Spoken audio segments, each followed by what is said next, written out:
میں کیا ہوتا ہے کہ 5 وقتہ نمازوں کی باجماعت ادائیگی کا ہم سے اہتمام ہوتا ہے۔ امامت معمولی خدمت نہیں ہے، بہت مشکل کام ہے۔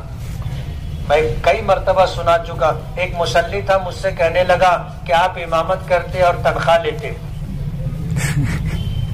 آپ اگر امام نہیں رہتے تو بھی تو آپ کو نماز پڑھنی پڑتی نا، تو جو نماز آپ پڑھتے وہی نماز آپ بجائے چھٹائی کے مصلی پر پڑھ لیے تو آپ پگار لیں گے کیا؟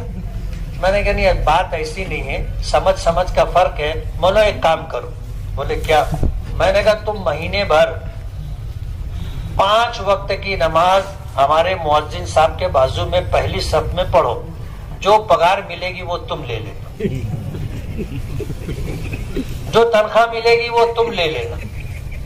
اب گفتگو کے بعد پہلی نماز میں وہ تھا مؤذن کے بازو، میں بھی اس کو ایسے گھوم کے دیکھا۔ دوسری نماز میں 2-4 لوگوں کے بعد تھا، میں اس کو دیکھا رہا تو وہ سر اٹھا ہی نہیں رہا تھا نیچے سے۔ تیسری نماز میں پہلی صف کے آخر میں تھا اور چوتھی نماز میں نہیں تھا پہلی صف میں۔ اب ہمارے یہاں سہولت یہ ہے کہ نماز پڑھائے، سلام پھیرے، دعا کیے، نکل کے مدرسے میں چلے جاتے، اور وہاں سے دروازہ ہے، میں بھی صحن میں آ کر کے کھڑا ہو گیا اس کا استقبال کرنے۔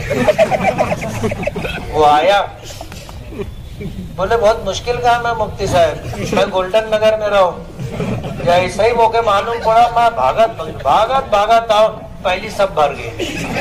بولا اب تورا کہاں بولنا ہے؟ بولے کم پگار دے۔